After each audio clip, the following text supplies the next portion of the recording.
Welcome back. Law enforcement and intelligence agencies continue to face challenges when it comes to handling and sharing data. One technology company is looking to change that. Today, Unisys, a global information technology company, announcing Digital Investigator.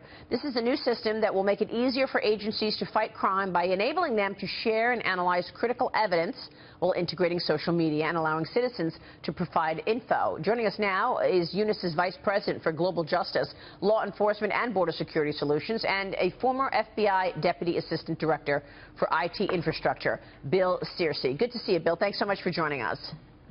Thank you for having me. So explain how Digital Investigator works.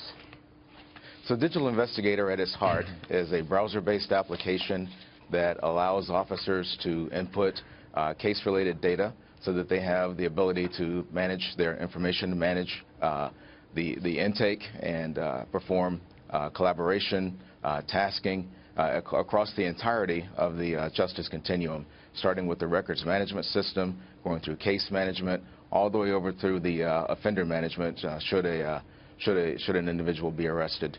Yeah, I mean, it sounds like a simple thing, but isn't it the issue that the agencies don't want to share information? You know, the CIA is on to one thing, the FBI is on to something else. They don't want to share their information. Will this technology force them to share info? So the technology that we're developing doesn't force anyone to share, but that's a very good question you just asked about the FBI and CIA sharing information. Right after 9/11, the FBI was roundly criticized for not sharing information. The CIA was. And the assumption was that there was no desire to share. That may have been a little bit true, but what was more important was that there was no methodology for sharing. The FBI was still on a paper-based system. Agents would go out and conduct investigations. They would come back and put the information into a computer system, but then they would print that information and store it in a paper file. It is just about impossible to share paper files like that. So the FBI, one of the things I did while I was there, I worked on the Sentinel program, where we digitized all of our files and case management systems so that we could easily share them with CIA.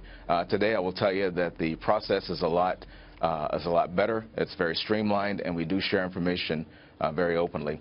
And the goal of Digital Investigator is to bring that same capability to state and local agencies as well. Well, Bill, it's Daga McDowell. The system is only as effective as kind of the broad outreach that you get in terms of the number of police departments using it. What kind of penetration do you have so far? So that's one of the things that we've done is we do have excellent penetration over in the United Kingdom, and that's one of the reasons why we're bringing this to the States now.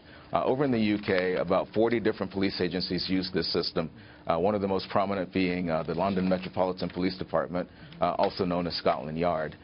Scotland Yard uses this extensively. Over there it's called Holmes. I thought that was very appropriate. And they use it extensively for their major cases. Now, to tell you just how effective this is, London, I spoke with the head of the major case squad last week, and I asked him, what has been your experience with using Holmes? He explained to me that in London they have about a 95% clearance rate on homicides. Now compare that to some of our big police departments where, you know, you take Chicago, for instance, and I'm not calling them out intentionally, but Chicago, at last check, had about a 29% clearance rate. So that means here in the States, you're about 70% likely to not be held accountable, whereas in London, you're about 95% likely to be captured if you commit a homicide. Bill, it's Tony Saig. I wanted to ask you, it sounds like there's a public component to your system here in which a citizen can actually share information with law enforcement. How do you verify what people are putting into this database? Absolutely, that's good. Let me give you an example of why this is so important and how this works. Not long ago, my daughter and I were walking around in New York City, and we saw an accident. A horse carriage had actually hit a car. Don't worry, the horse was just fine. She started snapping pictures, and then she started deciding which of these pictures she was going to upload to Facebook. It occurred to me, you know, you've pretty much got an entire crime scene photo system right there in your phone. if there was a methodology now for you to push that up to the police departments, they would have that information just that much earlier. So think of it as crowdsourcing information from citizens. Of course, the information would need to be verified by an officer. All information, you go back and check to make sure that the information is verifiable, that it is evidence material. But that gives the police just that much of a head start on an investigation, and perhaps it gives them the opportunity to have just one more source of information.